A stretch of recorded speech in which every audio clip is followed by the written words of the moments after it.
बात नहीं करूंगा, लेकिन राजनीति हमारे बच्चों का भविष्य तय कर रही है। मैं फिर दौरान करूंगा, मैं राजनीति की बात नहीं करूंगा, लेकिन राजनीति हमारे बच्चों का भविष्य तय कर रही है। हमारे बच्चों को जो सरकारी नौकरी मिलती थी, आज वो निजीकरण में 20,000 की तनख्वाह मिल रही है और वो नौकरी भी नहीं मिल रही है। और मीणा समाज के बच्चे आज शादी की डेट उनकी एक्सपायर हो रही है और हर गांव में रंडवा रहबा की नौबत आ रही है और समाज की या की तरफ कतई ध्यान कौन। पटेलो क्षमा चाहता हूं कछु गलत किया हो तो। अगला पॉइंट मेरा ये रहेगा कि पैदल यात्रा में डीजे चलेगो बंद होएगो। बंद है क्या? जब तो ठीक है, फिर आगे बढ़ता हूं मैं। अगला पॉइंट मेरा है पाखंड, महिलाएं और त्योहार। इसमें मैं ये कहना चाहता हूं कि आगामी पिछले 20 साल पहले, 25 साल पहले करवा चौथ को कोई नहीं जानता था। हमारे लोग जॉब लगे बाहर गए, करवा चौथ शुरू करवा दी और उस करवा चौथ ने आज ऐसा रूप धारण कर लिया कि बाजार 10 दिन पहले सज जाते हैं। टीवियों पे आता है कि इस बार लगेगा ऐसा महाभियोग, पति यदि ऐसा गिफ्ट करेगा पत्नी को तो उसको मिलेगा प्यार। टीवी हो या फोन हो, सब जगह करवा चौथ ही करवा चौथ।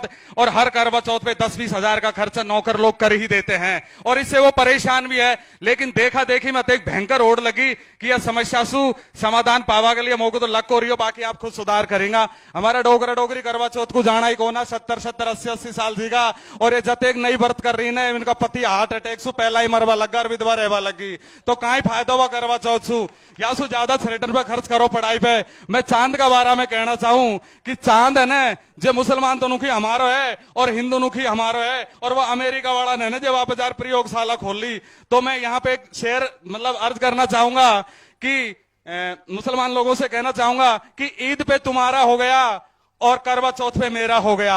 ईद पे तुम्हारा हो गया और करवा चौथ पे मेरा हो गया। उस चांद को पता ही नहीं कि जमीन पे मेरा बंटवारा हो गया। उस चांद को पता ही नहीं कि जमीन पे मेरा बंटवारा हो गया। इससे आगे मैं बढ़ता हूं, निजीकरण, नौकरी और जमीन। आगामी टाइम में ऐसा हो रहा है कि आज हमारे बच्चे हैं, आज हमारी युवा पीढ़ी है, वो नौकरी कर रही है, उसमें हम भी हैं।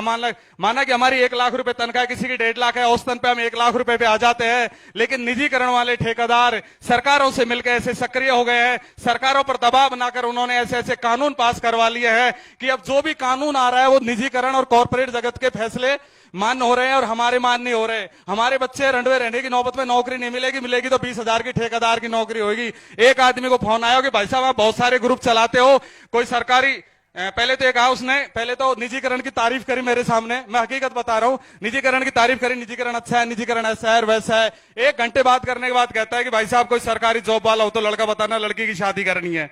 अरे मैं उससे ये कहना चाहता हूं, 1 घंटे तुमने निजीकरण की तारीफ करी है तो निजीकरण के ठेकेदार के नीचे जो बच्चे काम कर रहे हैं उनके अपनी बेटी को क्यों नहीं देना चाहते?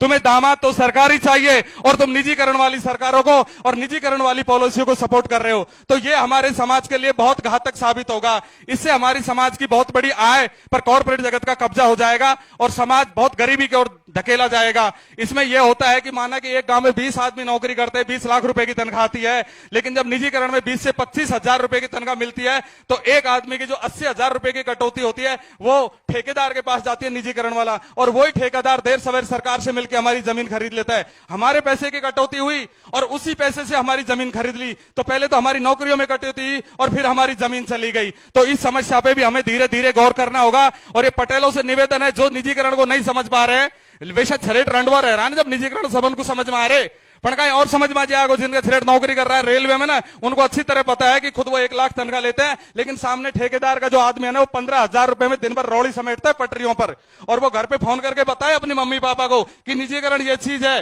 और इससे फिर आगामी टाइम के लिए रणनीति बनाई जाए और इस पे भी एक महापंचायत की जाए। अगली बार मैं कहना चाहूंगा देवी देवता और आय के स्रोत। 1947 से पहले भी देवी देवता थे और आज भी देवी देवता हैं। तो मैं ये कहना चाहता हूं, देवी देवता एक आस्था का प्रतीक है, उसमें घर में माने।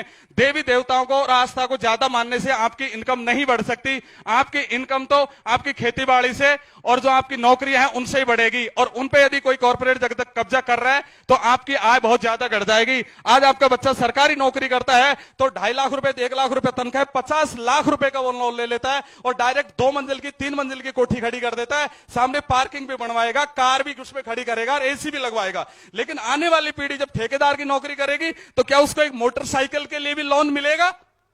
है उसको मोटरसाइकिल के लिए भी लोन मिलेगा क्या? तो फिर हम कहां जा रहे हैं? हम दिन रात क्रूतियों पे बात कर रहे हैं, वो ठीक है, लेकिन हल्का सा हमको इस और भी है ना जो पॉइंट नोट करना चाहिए। और दूसरी बात कहना चाहता हूं, हमारी बहन बेटियां और नचनियां, हमारी बहन बेटी बड़ी हो जाती है, बचपन में क्या करते हैं, हम उनको व्रत करना सिखा देते हैं। मेरा मेन पॉइंट यहां है कि हमने अपनी बेटियों को भगत सिंह के बारे में नहीं बताया, अंबेडकर के बारे में नहीं बताया, बिरसा फुले के बारे में नहीं बताया कि हमारे महापुरुष कैसे थे। हम अपनी बेटियों को व्रत करना सिखा देते हैं। और आज जो नौकर है ना, जो 3-3 लाख की तनख्वाह ले अपनी छोरी को है ना, जो छोटी छोटी इनको नचावा लगा और उनको वहीं से नचनियां पैदा कर दी। अरे उनको बिरसा मुंडे पढ़ाओ ना, भगत सिंह पढ़ाओ, हिंदू कोड बिल पढ़ाओ कि महिलाओं को किसने अधिकार दिए। यदि हमारी बेटियों को पहले हमने कन्यादान से पहले संविधान पढ़ना सिखा दिया, उनको हमने बिरसा मुंडा और फूले पढ़ना सिखा दिया, अम्बेडकर पढ़ना सिखा दिया, तो हमारी बेटी नचनिया नेमन का एक बहुत बड़ी समाज सुधार बनेंगी। ये मैं वादा कर रहा हूं आपसे। लेकिन इस बात की पहल आपको करनी होगी, नहीं तो आप इतना उस लेवल पे जाके सुधार नहीं कर सकता। बचपन से नाचते हुए 15 साल हो जाते हैं, उसके बाद सुधारना चाहते हैं, फिर कोई नहीं सुधरेगा। आप बचपन से ही सुधारने की कोशिश करें। अगला पॉइंट मेरा है समाज के नेता और पाखंड। अभी मैंने विजय बैसला जो बीजेपी के थे, उनका मैंने एक वक्तव्य सुना था, पार्टी विशेष का नाम नहीं ले रहा हूं मैं, तो उन्होंने ये कहा था कि समाज को ये पाखंड बंद कर देना चाहिए। लेकिन मेरे समाज का कोई भी नेता इस बात को नहीं कहता कि हमें पाखंड को बंद कर देना चाहिए। मेरे समाज के तो कथा भागवत वगैरह करवाते हैं, चलते हुए भंडारे में 10 किलो घी का पीपा देकर ना शाम के टाइम लुगाई को पार्षद का ख्वाब दिखे, आप तो चुनाव लड़ाना करे, आज फलाना भंडारा में मैं 10 किलो घी का पीपा दिया है। अरे ये बात तो गलत है ना। तुम समाज सुधारो तो ढंग से सुधारो। दूसरी बात मेरी है, डीजे पे आज के जो युवा कह रहे हैं ना, अरे मैं उनसे कहना चाहता हूं, जब निजीकरण हो रहा था, जब निजीकरण के ठेकेदार सरकार पे प्रेशर बना रहे हो और तुम यहां समाज पे डीजे का प्रेशर बना रहे हो, यार उधर प्रेशर क्यों नहीं बनाते? तुम्हारी नौकरी लगेगी और तुम्हारी समाज में आय बढ़ेगी। तुमने डीजे कर रखा है, वहां तुम्हारी नौकरियों पे कॉर्पोरेट जगत कब्जा कर रहा है, 20,000 की तनख्वाह मिलेगी, उसमें तुम्हारे बच्चों के पेट नहीं भरेंगे। क्या डीजे बना से तुम्हारे बच्चों के पेट भर जाएंगे? तो ये पॉइंट नोटिस है, बार बार डीजे पे बात ना करे, अपने जॉब पे ध्यान दे और आने वाली रणनीति पे ध्यान दे कि वो सरकार तुम्हें गुलाम बनाना चाह रही है, तुम्हारे जल जंगल जमीन खरीदना चाह रही है, तुम्हारी नौकरी छीनना चाह रही है। किसी का पॉइंट नहीं जाता वहां पे। और घरवाला सुखी कहा करा, नौकरी को लेकर ब्याह करा तो करता नहीं, रंडवा मरांगा। अरे मरेंगा रंडवा तुम, तुम्हारा ध्यान ही डीजे पे है। अगला बात मेरा यह है कि एक आदमी का चेन्नई से फोन आया था, उसने कहा था कि लाइव को बंद करो। 1 मिनट का समय लेना चाहता हूं। लाइव को बंद करो, लाइव को बंद। मैं इसलिए नहीं कहना चाहता लाइव को बंद करना, क्योंकि हमारे अधिकतर लोग साउथ इंडिया से लेकर नॉर्थ इंडिया चारों तरफ नौकरी कर रहे हैं और इस पंचायत को वहां से देख रहे हैं और वहीं से अपने घर वालों से बात कर रहे हैं कि भाया छोरी की सगाई हो गई आपने, अब ये पंचायत का आधार पर फैसला कर लीजिए कि यहाँ पर किसा आपड़ो मतलब मेंटेनेंस करांगा बारात को। तो यदि वो लाइव यहां से देख रहा है तो वो सब चीजों को अपने घर वालों से बात कर रहा है ना। हर आदमी तो पंचायत में नहीं आ सकता, इसलिए अभी फिलहाल में आगामी 6 महीने तक कोई भी पंचायत हो तो उसका लाइव बंद नहीं किया जाए, ये मैं कहना चाह रहा हूं। अगला 2 मिनट और रुक जाओ सर। अगला पॉइंट है 26 जनवरी। आज आजादी के 75 साल बाद भी हम लोग 26 जनवरी का मैं तो नहीं समझ सके कि 26 जनवरी के दिन ही हमारे हित अधिकार लागू हुए थे। यही हमारा भगवान है, यही हमारा स्वर्ग है, क्योंकि 26 जनवरी के दिन से ही हमें पढ़ने लिखने का अधिकार मिला, नौकरियों में अधिकार मिला और उन अधिकारों से हमारी आय बढ़ी और उसी आय से आज हमारे मकान बने, हमारे घर में कार भी लगी और एसी भी लगी और बच्चे IAS तक के बढ़िया तैयारी करके मुखर्जी नगर जैसे नगर में रह रहे हैं। यदि हमारी इतनी बड़ी आय ना होती तो हमारे बच्चे इतने आगे ना होते। अब मैं कहता चाहता हूं कि हमने कुछ संविधान को लेकर जागरूकता शुरू करी है। 45 तहसीलों को ग्रुप हमने बना रखे हैं, साइलेंट मोड में हम काम कर रहे हैं, ज्यादा हम हुल्लड़ नहीं कर रहे। इस मामले में कुछ शुरुआत हमने किया है कि कन्यादान से पहले संविधान। अपनी बेटियों को कन्यादान से पहले आप संविधान पढ़ाओ, बिरसा मुंडे पढ़ाओ, फूले पढ़ाओ। इसलिए यही शुरुआत यहीं से करो और यहीं से इस चीज का प्रण लो कि हम अपनी बेटियों को कैमरे के सामने नचाकर नहीं, उनको अब शिक्षा का ज्ञान देंगे और संविधान का ज्ञान देंगे। हिंदू कोड बिल जिससे उनको सारे अधिकार मिले थे वो समझाइए। बहुत शॉर्ट में कह रहा हूं। अगला मेरा पॉइंट है हर संविधान घर घर संविधान। इस पॉइंट के माध्यम से हमारी कोशिश रहेगी कि हम अपने जनप्रतिनिधि को, अपने पटेल को, अपनी पंचायतों में सब जगह संविधान की बुक देंगे और इस जात पर में श्री गंगा को जिम्मेदारी देंगे, क्योंकि हम तो बाहर रहते हैं, गांव में ये रहते हैं कि ये संभाले और संविधान की जानकारी लेके अपने गांव में लागू करवाएं और संविधान के प्रति सब लोगों को जागरूक करें। दूसरी बात मैं कहूंगा, जन्मदिन एक कुरीति के रूप में पनप रही है, लेकिन हम उसको सकारात्मक रूप में यदि देख सकते हैं तो अपने बर्थडे पर आप केक मत कटवाइए। अभी कटकड़ में कहीं एक पंचायत हुई थी, सो मीणा समाज का बीजेपी का था शायद, उसने अपने जन्मदिन पे सब लोगों को बुलाया लेकिन केक नहीं काटा और समाज को एक अच्छा संदेश दिया था। टिप्पर लोगों को भी उसने चैलेंज कर दिया था। तो ऐसे माहौल की भी हम शुरुआत कर सकते हैं। तो अपने जन्मदिन पर आप संविधान के पाठ करवाइए, सब लोगों को शपथ दिलवाइए कि संविधान के हित और अधिकारों के प्रति हम सब लोग एक रहेंगे और उसके प्रति ज्यादा से ज्यादा जागरूक करेंगे। मकान के गृह प्रवेश पे आदमी क्या करता है कि 4 करोड़ का मकान बना के ऊपर से खर्च कर देता है, तो मकान के गृह प्रवेश से भी आप संविधान के पाठ करवा सकते हैं और लोगों को संविधान के प्रति जागरूक कर सकते हैं। रिटायरमेंट पार्टी में मैं ये कहना चाहूंगा कि आदमी जिंदगी भर तक संविधान के दिए हुए हक और अधिकारों से नौकरी करता है और लास्ट में 3 लाख रुपए पाखंड में खर्च करके चला जाता है। अरे संविधान ने तुम्हें नौकरी दी, संविधान ने पढ़ने लिखने का हक दिया, तो अपने रिटायरमेंट पार्टी पे गांव को 3 लाख रुपए अपनी लाइब्रेरी में डोनेशन कर दो ना यार। जरूरी है क्या पाखंड के लिए तुम खर्च करो?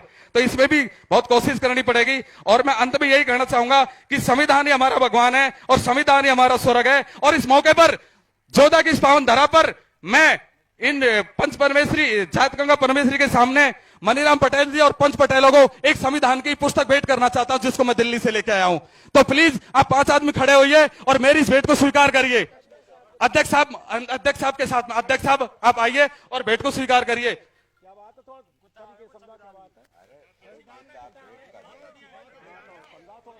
मैं खोल के निकाल के लाओ। हेलो, मैं बोलूं? देखिए साथियों, बहुत अच्छी बात रखी, युवा साथी है, इनका एक विचार